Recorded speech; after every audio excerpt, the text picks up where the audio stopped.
Bonjour, bonjour Christine, bonjour Bonjour. à chacune et à chacun. Merci d'être là avec nous pour la journée de la sensibilité, qui est une journée mondiale, avant tout une journée francophone qui a été créée en 2019, mais depuis, comme de toute façon des personnes francophones, il y en a un peu partout dans le monde, y compris en Asie, en Afrique, en Amérique du Sud, etc., en Océanie. Cette journée est suivie par des personnes du monde entier et je vous en remercie. Avec Christine Dess, et d'ailleurs Christine, je vous remercie infiniment d'accepter d'animer cette rencontre. Avec Christine, nous avons préparé un certain nombre de questions que nous nous posions nous-mêmes ou que nous avons entendues de la part des personnes que nous suivons ou de personnes sur Instagram. Et nous allons essayer de répondre précisément à ces questions pour vous aider d'y voir le plus clair possible dans la sensibilité élevée, ce que c'est exactement, mais aussi comment la vivre au mieux, parce que finalement, c'est ça le plus important. Et tout de suite, je vais commencer avant qu'on se lance dans la réponse aux questions par euh, pointer du doigt certaines erreurs, comme par exemple, j'entendais hier des personnes dire les personnes hautement sensibles ont une pensée en arborescence. Eh bien, c'est pas tout à fait vrai et c'est pas tout à fait faux. C'est-à-dire que la pensée en arborescence, elle existe chez tout le monde. Et ce sont les personnes créatives, généralement, qu'elles soient hautement sensibles ou pas, bien que parmi les personnes créatives, il y a beaucoup d'ultra-sensibles, hein, on le sait, mais ce sont les personnes créatives qui développent le plus cette pensée en arborescence. Donc, c'est pas la peine de dire les ultra-sensibles ont une pensée en arborescence, parce que ça concerne tous les êtres humains, et ça se développe surtout dans la créativité. Autre chose qui a été dit pendant longtemps, heureusement maintenant on l'entend plus, ce serait des personnes qui utiliseraient plus leur cerveau droit. Ça n'est pas vrai non plus. D'ailleurs, c'est l'hémisphère droit du cerveau. Ça n'est pas vrai non plus parce que même si nos deux hémisphères sont spécialisés, l'hémisphère gauche dans l'analyse, la rationalité, l'hémisphère droit dans la créativité, l'imagination, l'intuition, etc., la vision globale, personne n'est spécialisé dans un hémisphère cérébral plutôt qu'un autre. Nous utilisons toujours nos deux hémisphères cérébraux et par moment, si on est plus dans l'intuition, l'imagination, la créativité, la vision globale, ça va être l'hémisphère droit, et si on est plus dans la rationalisation, dans l'analyse et la réflexion, ça va être l'hémisphère gauche du cerveau. Donc évitons de dire des choses fausses sur la sensibilité élevée, parce que ça n'aide pas après. De même que hier, je participais à une émission sur France 5 c'était un enregistrement qui va être diffusé bientôt. Et avant l'émission, toutes les personnes disaient des choses extrêmement négatives sur la sensibilité élevée.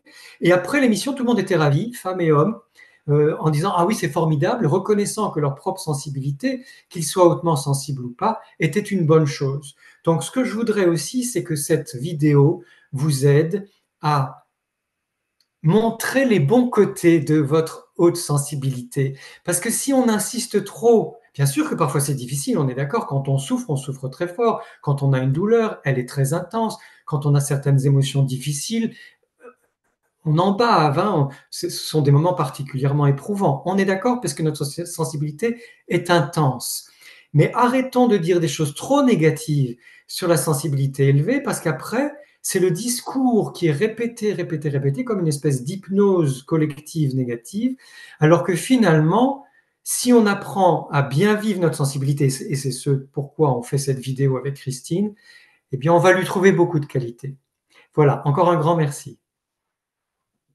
Et je vais enchaîner justement pour commencer les questions et ça va parfaitement avec ce que vous venez de dire, un petit peu tous ces côtés un peu de mythe, de ce qu'on pense que les personnes hautement sensibles sont, dire qu'elles sont trop sensibles.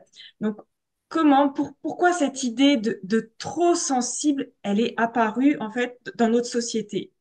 Oui, alors on sait, hein, par l'histoire de la littérature, l'histoire de l'art et l'histoire aussi tout court, on sait que en Europe, il y a eu un âge d'or de la sensibilité qui était au XVIe siècle et surtout XVIIe et XVIIIe siècle. Pendant 3 siècles, la sensibilité était absolument à l'honneur, c'était la qualité majeure, la qualité la plus importante que tous les êtres humains devaient pouvoir développer, les hommes comme les femmes. Et il était bon ton de pouvoir pleurer, même si on était un homme, dans ces 3 siècles-là, parce que ça montrait qu'on était vraiment humain. Donc, au XVIe siècle, au XVIIe siècle, au XVIIIe siècle, personne ne vous aurait jamais dit que vous êtes trop sensible. Au contraire, on aurait pu vous reprocher de ne pas être assez sensible. Qu'est-ce qui s'est passé? C'est qu'au XIXe siècle, il y a eu des révolutions industrielles qui ont été continuées au XXe siècle par des révolutions technologiques et électroniques et qui font qu'on est passé d'un modèle humain à un modèle de machine, puis un modèle d'ordinateur. C'est-à-dire, qu'est-ce que permet la mécanique? La performance, l'automatisation, et tout se fait sans aucune sensibilité. Les machines des révolutions industrielles, et aujourd'hui nos ordinateurs et nos téléphones portables, etc., ce sont des robots qui ne ressentent rien. Et comme nous avons tendance à nous identifier à notre environnement, que ce soit des humains ou des machines, eh bien, nous en sommes arrivés à croire, parce que c'est une croyance, c'est une fausse croyance, nous en sommes arrivés à croire que la sensibilité pourrait être un problème. Pourquoi la sensibilité? Puisque les machines, les ordinateurs, tout ça, ça fonctionne sans sensibilité, ça fonctionne le plus souvent très bien. Malheureusement, il y a des bugs. Alors que nous, les humains, nous savons toujours nous ajuster aux situations, ce qui fait qu'il n'y a pas de bugs, sauf quand il y a des maladies graves ou quand on meurt ou des accidents. Mais ça, c'est l'exception qui confirme la règle. Donc, nous avons besoin, nous, aujourd'hui, de réintroduire l'idée que la sensibilité, elle est 100% naturelle, elle est purement naturelle, elle fait partie du vivant et elle caractérise particulièrement les êtres humains. Donc, on ne peut jamais reprocher à quelqu'un d'être trop sensible, ce serait comme lui reprocher d'être trop vivant, ça n'existe pas, ou lui reprocher d'être trop humaine ou trop humain, ce qui n'est pas possible non plus. Donc, ne nous laissons plus jamais dire tu es trop sensible. Ça n'est pas possible, ça n'est pas vrai. Je suis très sensible, ou je suis peut-être plus sensible que toi. Ça, je veux bien le croire, mais il n'empêche que ma sensibilité ne sera jamais trop grande, trop forte, trop importante, etc. Et comment on pourrait réhabiliter justement cette sensibilité pour qu'elle soit vue plus juste, plus nécessaire? En nous rappelant et en rappelant aux autres que c'est par notre sensibilité et uniquement par notre sensibilité que nous pouvons entrer en contact avec le réel. Je sens ce qui est chaud, ce qui est froid, ce qui est rugueux, ce qui est lisse, et ce qui peut être glissant sur un parquet ou sur un carrelage ou dans la rue. Je sens ce qui est bon pour moi, ce qui est mauvais pour moi. Je sens si je suis à l'aise ou pas à l'aise. Je vois les couleurs, je vois les formes, je vois les distances. Je perçois la communication non verbale des personnes qui me parlent, et tout ça me renseigne sur le réel. Donc, si je n'ai pas de sensibilité, je ne peux pas naviguer dans la vie, je ne peux pas naviguer dans la réalité, et plus je suis sensible, et plus je suis capable de recevoir les informations sur la réalité. Donc plus je peux, on y viendra plus tard sur cette question de l'intelligence sensible, plus je peux développer mon intelligence des situations et de ce que je vis intérieurement aussi. Et puis on est vivant aussi, Plus nous sommes vivants, bien sûr. puisqu'on ressent tout. Il y a beaucoup de termes qui circulent sur l'hypersensibilité, c'est un terme qu'on utilisait énormément avant. Et maintenant, il y a d'autres termes qui sont venus, comme la haute sensibilité, l'ultrasensibilité. Pourquoi est-ce que c'est plus important d'utiliser, de privilégier ces termes, ces deux termes ou d'autres termes? Voilà, pourquoi est-ce important de privilégier ces termes? Alors, les mots que nous utilisons, les mots que nous employons, définissent le réel. Et c'est d'autant plus important d'y faire attention quand nous parlons de nous-mêmes. Hyper, c'est un préfixe qui veut dire trop, qui veut dire un excès. Si je dis je suis hypersensible, je vais déclarer au monde, aux personnes qui m'entendent, je suis quelqu'un de trop sensible, ou en tout cas, je me considère comme étant trop sensible, ou euh, je cautionne les gens qui, face à moi, me reprochent d'être trop sensible. On vient de voir que ça n'est pas possible. Donc ça, c'est un des gros problèmes de l'appellation hypersensible.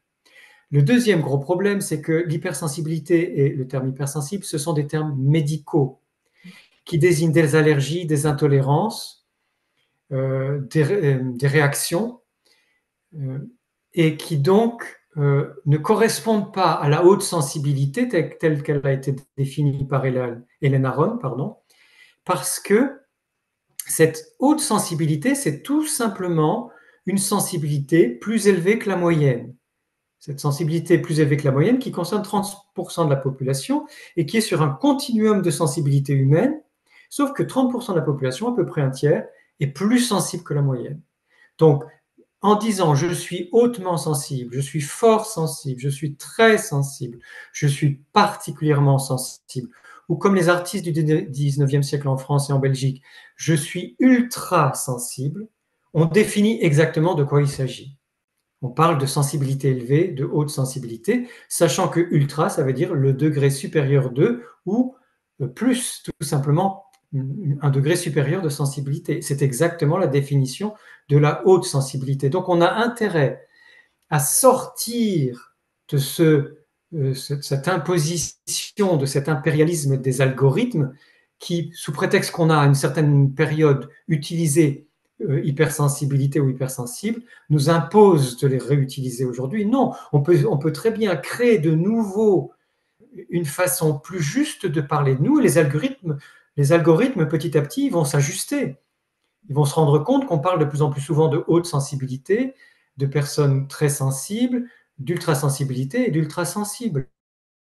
Donc surtout, faisons-le parce que ça va nous permettre de valoriser notre sensibilité élevée et aussi d'être plus clair, parce que quand je dis je suis ultra sensible, je suis hautement sensible, ou que je parle de ma haute sensibilité, de mon ultra sensibilité, je définis pour les autres et pour moi-même exactement de quoi il s'agit. Et ça change vraiment la perception, même quand on le dit Oui, soi-même. Ça oui. change le rapport avec l'autre. C'est impressionnant, je trouve. C'est vraiment impressionnant par rapport à ce terme de hypersensibilité. Et justement, vous parlez aussi souvent de sensibilité avantageuse. Qu'est-ce que vous entendez par cette sensibilité avantageuse? Alors, elle est souvent oubliée sur les réseaux sociaux quand on présente la sensibilité élevée et quand elle est bien présentée, parce que souvent je trouve qu'elle n'est pas très, très précisément présentée. On parle des 4 premières caractéristiques découvertes par Hélène Aron: le traitement sensoriel approfondi des informations, la surstimulation qui provoque une saturation, l'intensité des émotions et le fait qu'on est aussi perméable aux émotions des autres, et le sens des nuances et des subtilités qui nous rend très sensibles à la communication non verbale, aux gestes, aux mimiques, aux intonations, aux regards, aux grimaces, etc. Ça, ce sont les 4 caractéristiques fondamentales de la sensibilité élevée telles que les a définies Hélène Aron. Et il se trouve que Thomas Boyce, qui est un pédiatre américain, et Michael Plus, qui est un chercheur en biologie britannique, ont découvert une 5e caractéristique qui a été validée après par Hélène Aron et qui est fondamentale, qui s'appelle la susceptibilité différentielle en termes scientifiques, mais comme c'est compliqué, susceptibilité différentielle, on parle aussi de sensibilité avantageuse. C'est très simple. Ça veut dire que nous, les personnes hautement sensibles, nous profitons mieux et plus de la vie. Quand quelque chose est beau, nous nous émerveillons. Ou quand nous sommes dans une situation humaine intéressante ou très émouvante, nous nous enthousiasmons. Nous pouvons être très créatives et très créatifs. Nous avons beaucoup d'intuition. Nous allons particulièrement savourer les qualités des personnes avec qui nous travaillons. Nous allons particulièrement être joyeuses et joyeux de la qualité de nos relations affectives, amoureuses, amicales, familiales, etc. Quand nous mangeons quelque chose de bon ou que nous buvons quelque chose de bon, nous sommes particulièrement heureux de le faire, mais aussi notre corps va d'autant plus en profiter. C'est ça la sensibilité avantageuse, c'est ce qui fait de nous des personnes qui profitons, savourons, bénéficions beaucoup plus et beaucoup mieux de la vie. Le contre-coup, ou en tout cas l'autre face de la médaille de cette sensibilité avantageuse, c'est que si nous évoluons dans des environnements de violence, de mépris, de dévalorisation, de harcèlement, d'indifférence, etc., nous allons être plus affectés, plus déprimés, plus anxieux et plus anxieux, plus facilement malades, plus longtemps malades, et nous pouvons devenir des boucs émissaires, donc pour les enfants et les adolescents à l'école et au collège et au lycée, et pour les adultes au travail ou dans leur famille. C'est pour ça que cette découverte de la sensibilité avantageuse, elle est fondamentale. Si je comprends ça, je vais me créer pour moi-même un environnement bienveillant, un environnement bienfaisant, des conditions de vie porteuses. Je vais faire le tri dans mes amis et dans mes relations pour ne fréquenter que des personnes qui me respectent dans ma sensibilité. Et de cette façon-là, je vais pouvoir fleurir, m'épanouir, prospérer, autant financièrement, socialement que du point de vue de la santé, physiquement, etc. Donc cette notion de la sensibilité avantageuse, elle est clé, elle est centrale pour nous concrètement, pour que nous fassions en sorte de bien vivre notre sensibilité élevée. C'est comme en faire en fait un atout, une alliée vraiment qui nous suit, c'est ça. Tout à fait. Parce qu'on comprend qu'en fait, ça n'est pas un problème si les conditions sont bonnes, si les personnes autour de nous nous comprennent et sont favorables à la sensibilité. On n'est pas obligé de s'entourer que de personnes hautement sensibles ou ultra sensibles. C'est bien quand il y en a dans notre entourage, c'est formidable. Mais surtout, nous avons besoin d'être entourés par des personnes qui nous respectent dans notre sensibilité singulière, qui nous acceptent et qui nous respectent dans cette sensibilité singulière. Et d'ailleurs, j'en profite pour dire, Christine, que nous venons de lancer une pétition sur change.org, justement pour faire en sorte que la dévalorisation de la sensibilité ou les moqueries contre les personnes sensibles soient reconnues officiellement comme une forme de harcèlement moral. Donc, si vous n'avez pas encore pris le temps de signer cette pétition, surtout allez sur change.org et vous allez trouver cette pétition très importante et surtout relayez-la autour de vous pour que de plus en plus de personnes la signent et que nous puissions la présenter aux autorités compétentes pour changer le code pénal.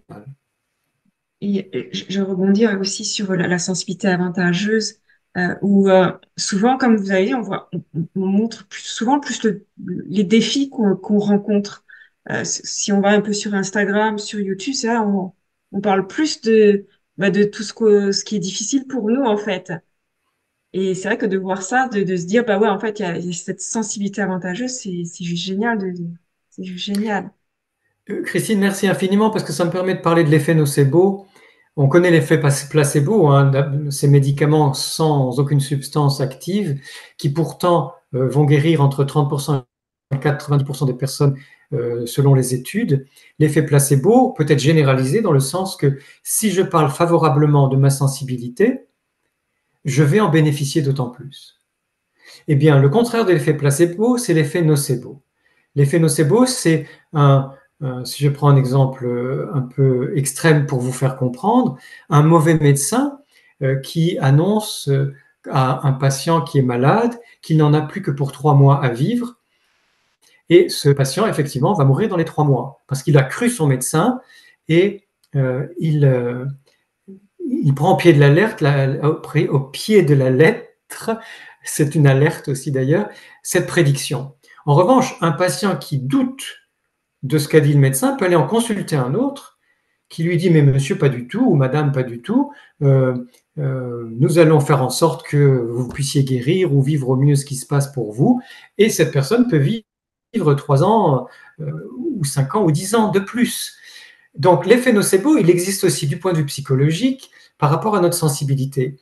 Plus nous allons dire sur les réseaux sociaux et ailleurs ou dans notre entourage, plus nous allons mettre en évidence les difficultés, parce que je ne dis pas que les difficultés n'existent pas, mais il vaut mieux en parler dans ces séances de thérapie ou de coaching. Il vaut mieux les écrire sur son journal intime, mais pas forcément les balancer à tout le monde sur les réseaux sociaux, parce qu'on entretient une idée fausse et défavorable, dévalorisant de la sensibilité élevée, et tout ça crée, comme je le disais au début, une hypnose négative dans laquelle les gens sont pris comme dans une espèce de spirale de cercles vicieux où finalement ces personnes qui se complaisent dans le fait de dire des choses négatives sur la sensibilité en général et sur la sensibilité élevée en particulier vont finir par la vivre très mal. Ça s'appelle une prophétie, une croyance qui provoque une prophétie auto-réalisatrice. Alors que faisons le contraire, soyons dans cette sensibilité avantageuse avec l'effet placebo, c'est-à-dire sans nier nos difficultés, dont nous pouvons parler en séance de coaching ou de thérapie ou dans des groupes de parole ou à quelqu'un de très proche ou notre journal intime, mais surtout par rapport aux autres et sur les réseaux sociaux et quand nous en parlons de façon large, mettons beaucoup plus en avant les aspects positifs, les aspects favorables de notre sensibilité élevée et vous allez voir que ça va changer votre vie. Et généralement, ça change aussi la vie de l'entourage. On parle aussi beaucoup d'intelligence actuellement et il y a des termes qui sont venus, l'intelligence sensible et l'intelligence relationnelle. Est-ce que vous pouvez nous en parler un peu plus, nous expliquer en fait de quoi il s'agit réellement? Alors, l'intelligence sensible, c'est comme le haut potentiel sensible. Quand j'ai commencé à proposer cette dénomination haut potentiel sensible, il y a, je ne sais pas, on va dire une dizaine d'années, c'est parce qu'il y avait des personnes qui parlaient de haut potentiel émotionnel. Et c'est pareil pour l'intelligence émotionnelle. Je me disais, oui, d'accord, l'intelligence émotionnelle, c'est important, le haut potentiel émotionnel, c'est important, mais ce que les gens oublient, c'est que dans la sensibilité, il n'y a pas que les émotions. Sinon, on se retrouve aussi, comme je l'entendais hier avant l'émission, des personnes qui ne parlent que des émotions pour la sensibilité élevée. Non, la sensibilité est faite de sensations, de toutes sortes de sensations, qui soient motrices ou non motrices d'ailleurs, d'émotions, oui, d'accord, de sentiments, d'intuition, d'imagination, d'empathie. La sensibilité est extrêmement vaste, donc surtout ne la réduisons pas aux émotions. Et pourtant, je suis un grand défenseur des émotions et de la vie émotionnelle. Mais ce que je veux, c'est élargir. Donc, j'ai commencé à parler de haut potentiel sensible et d'intelligence sensible. Et l'intelligence sensible, c'est justement comment, grâce à nos sensations, nos émotions, nos sentiments, nos intuitions, notre imagination, notre créativité, notre empathie, notre compassion, etc., etc., tout ce que nous ressentons, comment ça peut nous rendre plus intelligents par rapport à nous-mêmes, ce que je vis dans chaque situation, et par rapport aux autres, comment eux, ils vivent chaque situation, et ça nous rend aussi intelligents dans la relation. Parce que l'intelligence sensible, elle débouche sur l'intelligence relationnelle.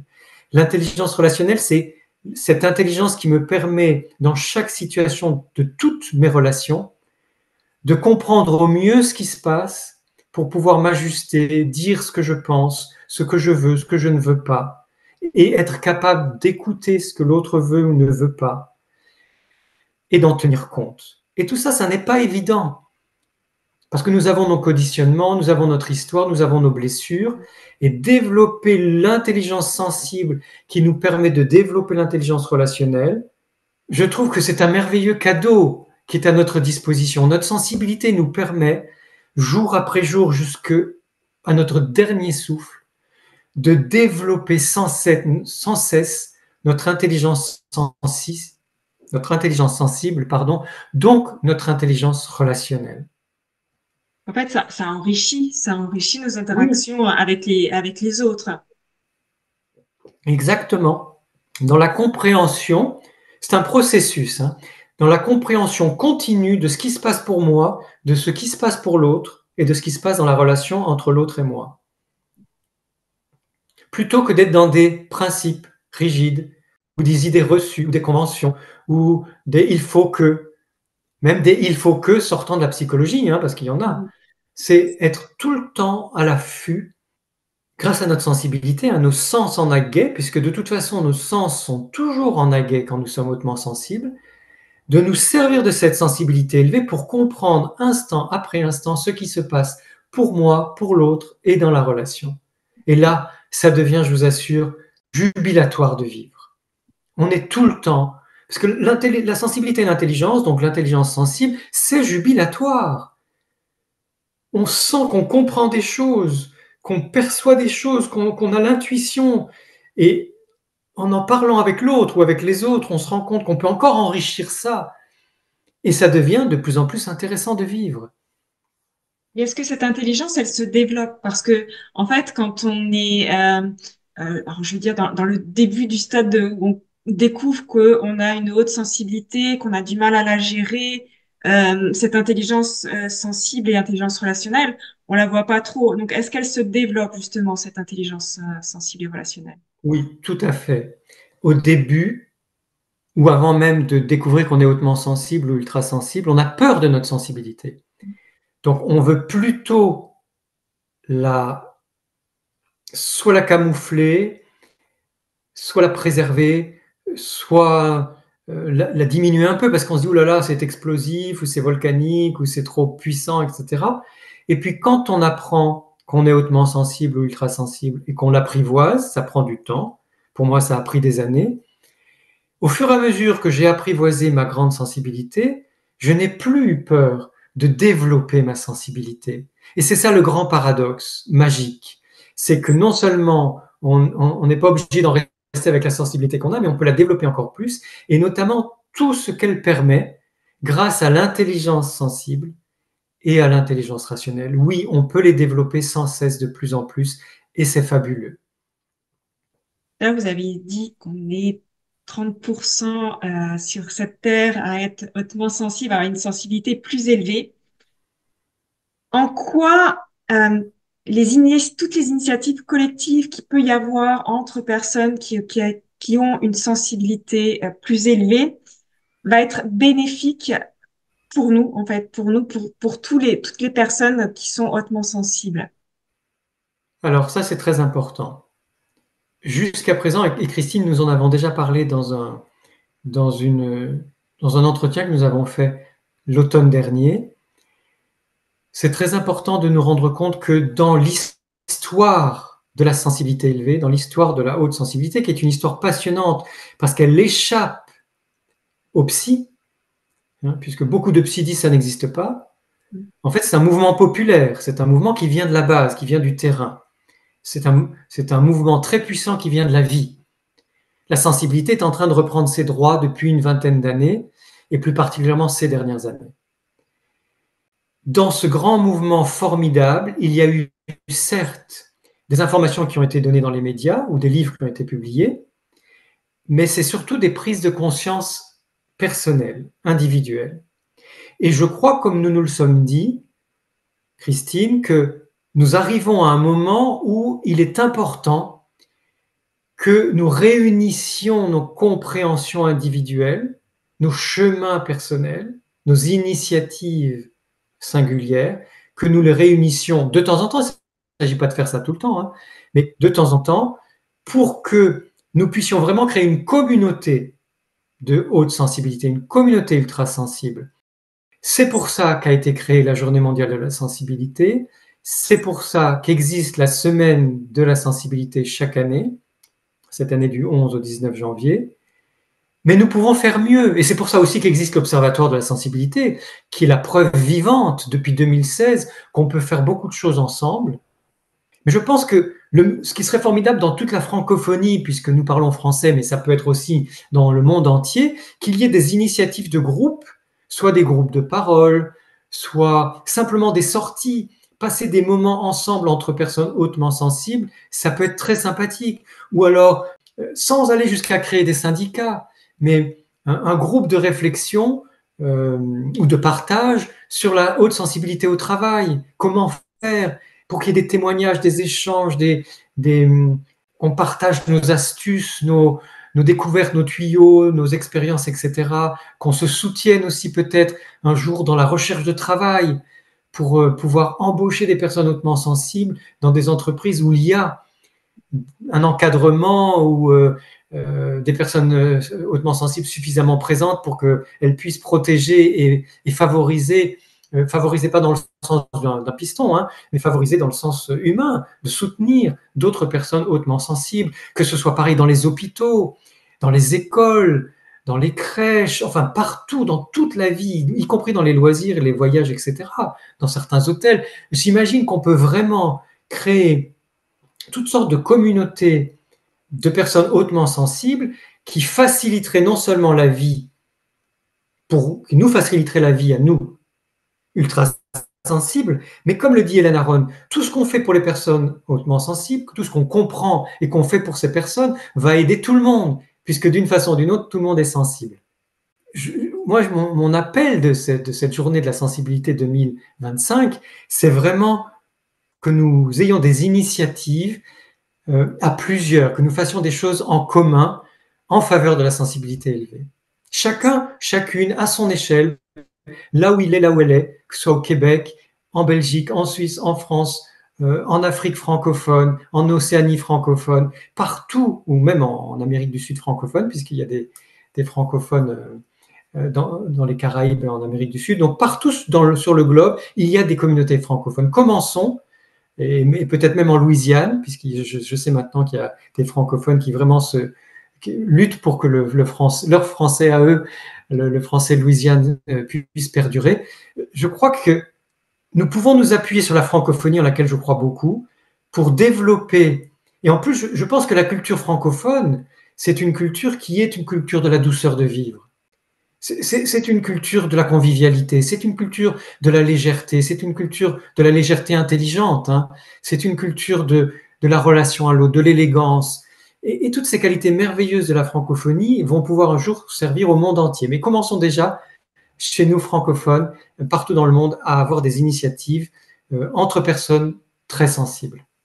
C'est un peu comme entamer une révolution sensible en action, comme qui est souvent dit. Et, comment vous pourriez définir justement vous l'avez déjà un petit peu entamé là dans la discussion, comment vous définiriez vraiment ce mouvement de révolution sensible?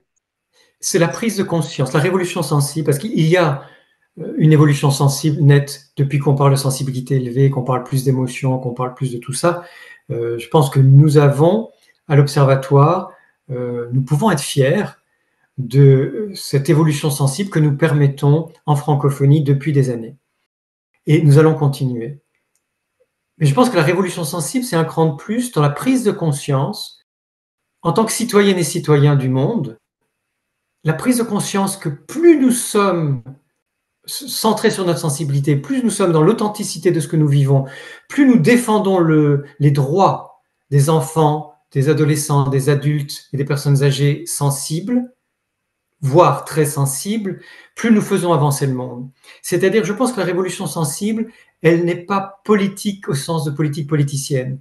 Elle est politique au sens de la cité, c'est-à-dire que même si nous ne participons à aucune discussion politique, ou même si nous n'avons aucun engagement politique, le simple fait de défendre l'humain, de défendre le vivant, de valoriser la sensibilité partout, des humains, des animaux, des végétaux, rien que ça va faire tache d'huile, c'est-à-dire qu'on n'a pas besoin de programme.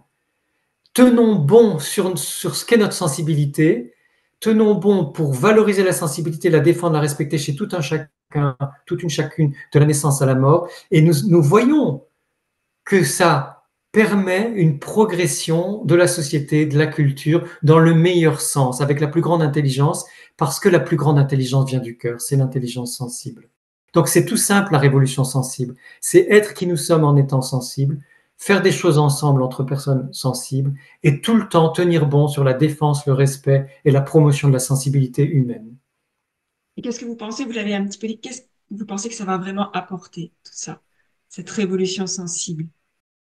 Beaucoup plus d'humanité dans les relations humaines, dans les relations, on va dire, beaucoup plus de douceur, beaucoup plus de respect, une grande habitude par rapport aux émotions. Je pense que c'est en train de changer depuis quelques années, ça va continuer, mais on acceptera de plus en plus de voir des hommes pleurer, ou des femmes se mettre en colère, ou des personnes exprimer leur peur. Bien sûr que c'est important d'exprimer la surprise, la joie, l'excitation, toutes les émotions agréables, et le plaisir.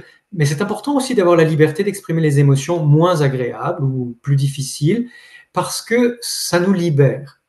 Et je pense qu'on va s'habituer à voir des personnes authentiques, sincères, exprimer leurs sentiments, leurs émotions, ou simplement dire j'ai froid, j'ai chaud, j'ai faim, j'ai soif, là il y a trop de lumière, ou là il y a trop de bruit, et que ça ne nous paraîtra pas quelque chose d'incongru. en se promenant avec des amis, de dire, comme je le fais, parce que moi, je ne supporte pas le bruit, et en vieillissant, c'est de pire en pire, je ne veux pas passer par cette rue ou par ce boulevard parce qu'il y a trop de bruit. Et ensemble, même si on est nombreuses ou nombreux, on va prendre un petit détour pour passer par des rues plus calmes ou un parc ou je ne sais trop quoi. D'autres personnes qui exprimeront leur amour de la nature. Et je vois des personnes, ou j'ai des patientes et des patients qui, en public, embrassent les arbres, ou parlent aux arbres, ou parlent aux oiseaux des jardins publics, ou à des chats qui sont dans la rue. C'est-à-dire que ça ne paraîtra plus incongru que d'avoir une sensibilité, de l'exprimer avec les humains et avec la nature. Et tout ça va servir de modèle aux enfants et aux jeunes pour que ça va se faire tout seul en fait. Les prochaines générations seront de plus en plus à l'aise avec leur sensibilité. C'est grâce aussi à tout ce on aura évolué avec nous pour apprendre à ces jeunes, en fait. C'est ça qui est chouette. Et c'est pour ça qu'il faut que nous, on puisse évoluer. Sinon, ça va être compliqué. C'est ça qui est bien dans la révolution sensible. Et vous en avez déjà parlé, mais je pense que c'est toujours bien d'en reparler. Est-ce qu'il y a des projets ou des mouvements auxquels vous inviteriez les hautement sensibles à participer pour que cette révolution sensible, elle devienne réellement une réalité pour aujourd'hui? Oui, alors ce qui me vient là tout de suite, c'est arrêtons avec le star system, sortons du végétariat. Arrêtons le star system et sortons du végétariat parce que je pense que ça nous dessert, nous, en tant que personnes hautement sensibles. On a vu en 2021, tout d'un coup, des personnes disant « je suis hypersensible, patati patata », pour se mettre en valeur. Bon, pourquoi pas, hein, comme on disait à l'Observatoire à l'époque, ben c'est bien parce que ça fait parler de la haute sensibilité. Mais néanmoins, c'est très nombriliste. Donc, il s'agit de comprendre que ce qui nous servira le plus, autant individuellement que collectivement, c'est le fait de favoriser, valoriser, défendre, soutenir la sensibilité humaine en général, la sensibilité élevée en particulier, mais pas de se mettre soi-même en scène. Donc ça, c'est le préalable. C'est pour ça que j'en parle et ça fait longtemps que je le dis. Arrêtons et sortons du système, du star system et du vedettariat. Une fois qu'on a compris ça, c'est déjà beaucoup. Parce que ce soit avec l'Observatoire, et encore une fois, vous pouvez vous appuyer sur l'Observatoire en adhérant à cette association si vous êtes d'accord avec les statuts et la charte éthique. Vous pouvez adhérer à l'Observatoire pour participer à des choses avec nous, mais même si vous n'adhérez pas à l'Observatoire, vous pouvez simplement nous informer. Il y a une lettre d'information, nous communiquons sur les réseaux sociaux et sur notre site internet pour nous dire voilà ce que nous faisons nous dans notre village, dans notre ville, dans notre région, là où nous habitons, ou dans notre entreprise, ou dans notre association. Voilà ce que nous faisons en faveur de la sensibilité ou de la sensibilité élevée. Et nous allons relayer ces informations pour que d'autres puissent s'en inspirer. Parce qu'en fait, c'est ça le fruit de l'expérience. Quand on voit, l'imitation est très forte chez les humains.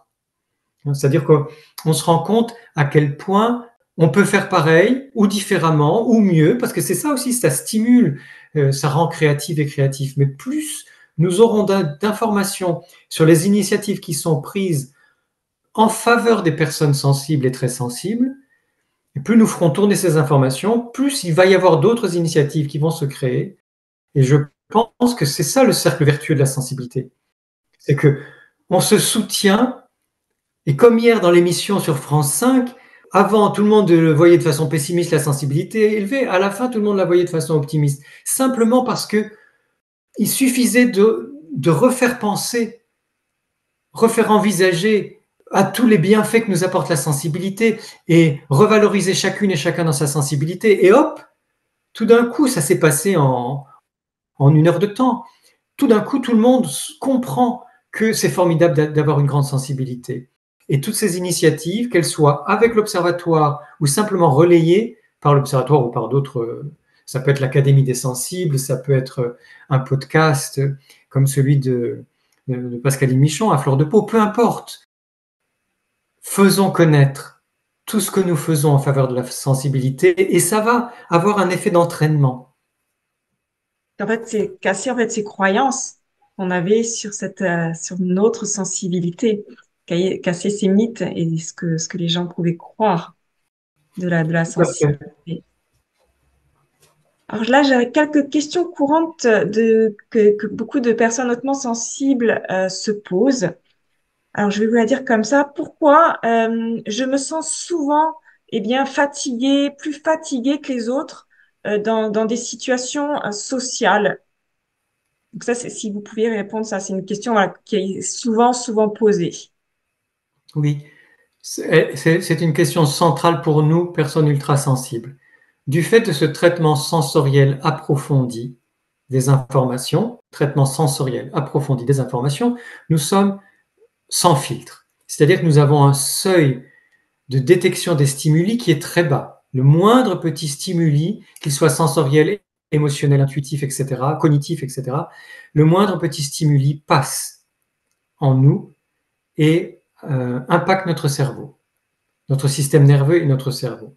C'est-à-dire que nous sommes bombardés en permanence par énormément d'informations sensorielles, émotionnelles, intuitives, cognitives, etc. Et on pourrait dire spirituelles au sens large, de choses qui sont un peu extrasensorielles ou plus invisibles, plus impalpables. Tout ça est très fatigant. Nous nous fatiguons donc plus vite que les autres et nous sommes surstimulés et nous arrivons à une saturation. C'est la clé de compréhension du fonctionnement interne d'une personne hautement sensible. C'est cette surstimulation, cette absence de filtre à cause du traitement sensoriel approfondi des informations qui débouche sur une surstimulation, une stimulation exagérée. Là, on peut dire qu'il y a du trop, hein. C'est dans notre stimulation, c'est tout ce qui vient de l'extérieur. Et qui va donc provoquer une saturation. Concrètement, ça donne de la fatigue, de l'irritabilité, ça peut donner du découragement. Ou une faim, une soif, etc. Un stress. Bon. Dès que nous percevons cette saturation, plutôt que de laisser la fatigue s'installer, nous avons besoin de nous accorder une pause.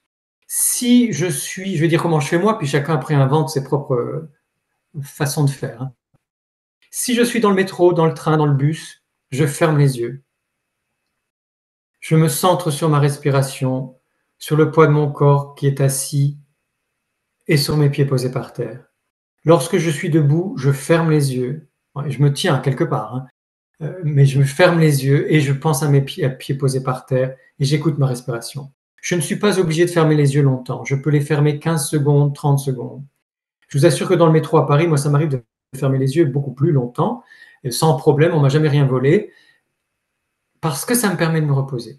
Si je suis au travail et que j'ai un bureau, même si c'est dans un open space, alors dans un open space, je peux mettre des bouchons d'oreille ou des mousses d'oreille, eh bien, je fais ce qu'on appelle le palming en anglais, c'est-à-dire je pose mes paumes, les paumes de mes mains sur les os qui sont autour des yeux, et je peux poser mes coudes sur le bureau et donc ma tête dans mes paumes. Et on sait qu'en fermant les yeux, la tête appuyée sur les paumes des mains pendant 1 minute, l'idéal c'est 2 ou 3 minutes, mais au moins 1 minute, ça apaise le cerveau. C'est-à-dire que fermer les yeux et poser la tête dans les mains, enlever la luminosité ambiante, parce qu'à travers les paupières, il peut entrer de la lumière. En mettant les mains, on enlève une très grande partie de la luminosité. Le cerveau retrouve très rapidement son calme de fond. Si on peut le faire plus longtemps, on le fait plus longtemps. Si on est chez soi, on peut aller s'allonger. Moi, je fais une sieste tous les jours après le repas, et si je suis fatigué, je vais m'allonger dans la matinée ou dans l'après-midi quand je suis chez moi. Je n'ai aucun complexe, même quand il y a du monde, je le dis, j'ai besoin d'aller me reposer, je me repose. Quand on a un jardin, on peut aller s'allonger dans l'herbe, ou un balcon, une terrasse, on peut le faire à l'extérieur. Si on a soif, on boit, sachant que pour ne pas être plus fatigué, le mieux c'est de ne pas consommer d'excitants, ni thé, ni café, ni chocolat. Alors le chocolat, on peut faire des exceptions, bien sûr. Mais le thé et le café, il vaut mieux éviter. Et le sucre, c'est pareil. Le sucre est un super stimulant pour le cerveau et le système nerveux. Et en fait, on n'en a pas besoin, nous. Alors, bien sûr, ça n'empêche pas de manger des pâtisseries de temps en temps, mais si on essaye de diminuer le sucre au maximum, on verra qu'on se fatigue moins vite. Donc, il y a toutes sortes de choses comme ça qu'on peut faire. On peut avoir des huiles essentielles comme la lavande, la mandarine, le vétiver, le santal, le, le petit grain qui est la feuille d'oranger. Et puis on sent aussi certaines huiles essentielles qui nous correspondent. Quand elles ne sont pas trop fortes, on peut en mettre une goutte sur chaque poignet ou derrière les oreilles. Sinon, sur un galet poreux, comme ça on sent légèrement, parce qu'on peut être facilement incommodé par les parfums et les odeurs. Donc, une ou deux gouttes sur un galet poreux sur son bureau ou à côté de de soi ou sur son chevet quand on dort la nuit, ça va nous aider. C'est important de se faire masser ou de se masser soi-même. On peut masser ses mains ou frotter ses mains, frotter ses bras, frotter sa nuque ou masser sa nuque, les trapèzes. On peut masser les cuisses, les mollets, les pieds. On fait en fonction de ce qui est possible. Quand on est dans un lieu public, ça, c'est assez facile à faire. Ou alors les mains. Quand on est chez soi, on peut masser ses pieds, on peut masser sa nuque, etc., sa tête, parce que ça va aider à décompresser. Et puis, il va y avoir la musique. Alors, il y a des personnes qui aiment la méditation, parmi les personnes hautement sensibles, et d'autres qui ne supportent pas la méditation. J'ai rencontré de tout, parce que on peut ne pas aimer être immobile. Dans ce cas-là, il y a la musique et la danse et le chant. Si j'ai besoin de me calmer, je mets une musique calme, douce, et je peux danser sur un rythme très calme ou faire des mouvements naturels de balancement très calmes. Si au contraire je sens que j'ai besoin de me défouler, ben, je mets une musique très tonique et je peux danser comme un fou, comme une folle en me défoulant, chanter à tue-tête. Faisons ce que nous sentons et qui va nous aider à nous recharger. Et mangeons les choses que nous aimons tout en tenant compte de notre digestion. C'est important de manger des choses que nous digérons bien, surtout si nous sommes au travail. Quand nous sommes en vacances, on peut manger des choses plus lourdes. J'avais une dernière question que beaucoup de hautement sensibles se posent, c'est, ça va toujours avec la fatigue, mais là plutôt côté émotionnel. Et il y a certaines personnes qui se demandent, est-ce que c'est normal pour de se sentir épuisé émotionnellement, en fait, sans aucune raison apparente? Alors oui, il n'y a pas de raison apparente, mais il y a toujours des vraies raisons. Nous ne ressentons pas d'émotion pour rien. La grande difficulté des personnes ultra sensibles, hautement sensibles, c'est qu'elles sont des émotions plus puissantes, plus durables et plus variées, et souvent plus mélangées. C'est-à-dire que nous pouvons ressentir beaucoup de choses à la fois et aussi plus variées dans la journée. C'est-à-dire qu'on peut être extrêmement joyeuse ou joyeux le matin et avoir un coup une mauvaise nouvelle ou une critique ou quoi que ce soit qui fait qu'on va être complètement déprimé l'après-midi. Et parfois, c'est dans la même demi-journée que ça va se passer ou d'un instant à l'autre parce que, étant très sensible, nous sommes dans une espèce de réaction ou de réponse à tout ce que nous vivons. Donc ça, c'est fatigant, parce que quand on fait comme ça, on parle des montagnes russes émotionnelles, mais c'est le cas. Donc ça peut être fatigant. Il y a aussi le fait que si nous n'avons pas le temps de réguler nos émotions sur le coup, par exemple au travail ou en famille, etc., ou dans les transports, on n'a pas le temps de faire ce qu'on pourrait faire chez soi pour réguler nos émotions, elles vont s'accumuler et ça nous fatigue. Ensuite, il y a cette porosité émotionnelle qui fait que les personnes hautement sensibles ressentent très rapidement, pour ne pas dire immédiatement, les émotions des autres. Donc parfois c'est compliqué parce qu'on sent une colère, elle est arrivée tellement vite en nous qu'on se demande si c'est notre colère ou pas notre colère, notre tristesse ou pas notre tristesse, notre peur ou pas notre peur, etc., etc. Notre honte ou pas notre honte. Tellement nous sommes dans cette empathie, cette compassion, cette identification aux autres, cette capacité à ressentir ce que les autres sentent, et cette perméabilité, cette porosité qui fait que nous sommes sans cesse aussi envahis par les émotions des autres. Ça, c'est très, très fatigant. Ce qui fait que ça peut mener à une très grande charge affective, voire à un burn-out émotionnel. Sachez que les personnes hautement sensibles sont les plus sujettes au burn-out. Le burn-out au travail parce que nous sommes perfectionnistes et que nous travaillons beaucoup. Le burn-out émotionnel pour toutes les raisons que je viens d'indiquer, et le burn-out en famille parce que on veut aider tout le monde, les enfants, les parents, les frères et sœurs, et non, c'est important aussi apprendre à prendre soin de nous, nous écouter, nous consacrer du temps et surtout nous reposer. Je vous remercie parce que je pense qu'on a posé un tas de questions qui vont éclairer vraiment les personnes hautement sensibles sur tout ce qui est implication concrète de la sensibilité. Et ça, c'est génial. Je vous remercie d'avoir répondu à toutes ces questions. Alors, simplement préciser, comme je l'ai déjà dit souvent, que le sommeil est très important pour les personnes hautement sensibles. Nous avons besoin d'une heure de sommeil de plus. Elena Ron et moi, nous l'avons découvert parallèlement. Et le jour où moi, je l'ai rendu public, j'ai rendu public cette découverte, je me suis rendu compte peu de temps après qu'Elena Ron disait la même chose. Donc, une personne moyennement sensible a besoin de 7 à 8 heures de sommeil par nuit. Nous avons besoin de 8 à 9 heures de sommeil par nuit. Alors, c'est pas grave si ponctuellement nous ne dormons que 6 ou 7 heures, mais essayons de vraiment trouver pour nous les meilleures conditions pour bien dormir et dormir longtemps. Ces meilleures conditions sont pas de lumière dans la chambre, donc pas de réveil qui éclaire énormément, les téléphones portables arrêtés ou sur mode avion, pas de bruit répétitif dans la chambre, donc les tic-tac, les choses comme ça, il vaut mieux éviter. Il vaut mieux éviter les écrans 2 heures avant de s'endormir, faire des mouvements calmes avant d'aller se coucher, ne pas avoir de discussion très impliquante avec un membre proche dans les 2 heures ou 3 heures avant d'aller se coucher. On peut dire on en parlera tranquillement demain matin. Avoir des lectures plutôt calmes des films. Enfin, il vaut mieux éviter la violence extrême ou le stress pas possible dans les films, les séries ou les jeux vidéo avant d'aller se coucher, etc., etc. Manger plutôt léger le soir et longtemps avant de se coucher. Marcher dans la journée, parce que ça, non seulement ça nous fait du bien par rapport à la fatigue dont on parlait tout à l'heure, la saturation, c'est une façon de faire partir les tensions, mais aussi parce que ça va nous aider à dormir.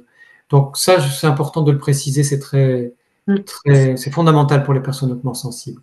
Et puis, puisque nous allons en rester là pour cette vidéo aujourd'hui de cette belle journée mondiale de la sensibilité, si vous avez des questions auxquelles nous n'avons pas répondu dans cette vidéo, vous pouvez les envoyer à Christine, qui va les récolter, les recueillir, et dans un mois, par exemple, quand on aura toutes les questions, on refera une vidéo ensemble pour répondre à vos questions.